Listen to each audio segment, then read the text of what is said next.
네, 이렇게 경제적 타격 갈수록 커지고 있습니다. 당장 뭐부터 대응해야 할지 또 어떤 정책 수단을 쓸지 이 정부의 고민 깊을 수밖에 없는데요. 경제부 박예원 기자와 자세히 짚어보겠습니다.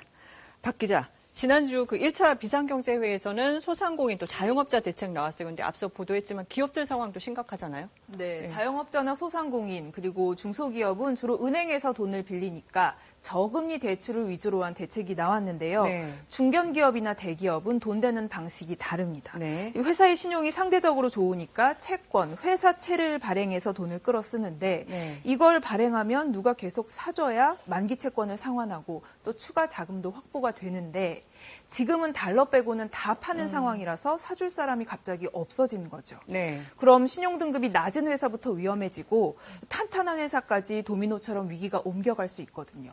또 그러면 구조조정, 심하면 회사 문까지 닫아야 되니까 실업까지 이어지니 이 지점을 우려하는 겁니다. 네. 그래서 내일 2차 회의인데 여기서 뭐 채권시장, 주식시장 안정시키는 대책 나올 예정이라고 하는데 오늘 또 주가 5% 넘게 떨어졌고요. 채권값 떨어졌어요. 왜 이렇게 계속 불안한 거죠? 지난주에 정부가 3가지 카드를 꺼냈죠. 네. 신용도가 상대적으로 낮은 회사들은 채권이 팔릴 수 있도록 돕는 채권담보부 증권 발행을 3년 동안 6조 7천억 원으로 늘리겠다. 네. 또 회사채를 사서 기업들 돈줄이 막히지 않도록 큰 돈주머니, 채권시장 안정 펀드를 만들겠다. 또 주식시장 떠받칠 증시안정펀드를 만들겠다. 이렇게 3가지인데요. 문제는 당분간만 버티면 그럼 괜찮아지냐. 여기에 아무도 답을 못한다는 겁니다. 당장 다음 달 대규모 회사채 만기가 돌아오는 대한항공만 해도 코로나19가 어느 정도 해결돼야 비행기가 뜨고 그리고 실적이 개선되겠죠. 정부 대책으로 어디까지 버틸 수 있을까. 이걸 걱정하는 겁니다. 쉽지 않은 상황인데 그럼 뭐부터 풀어야 할까요? 네, 상황이 만약 물그릇에 물이 뚫려서 구멍이 뚫려서 물이 새는 상황이라면 당장 구멍은 못 막지만 물이 꼭 있어야 한다. 그럼 새는 만큼 물을 계속 부어주면 물이 줄지는 않겠죠.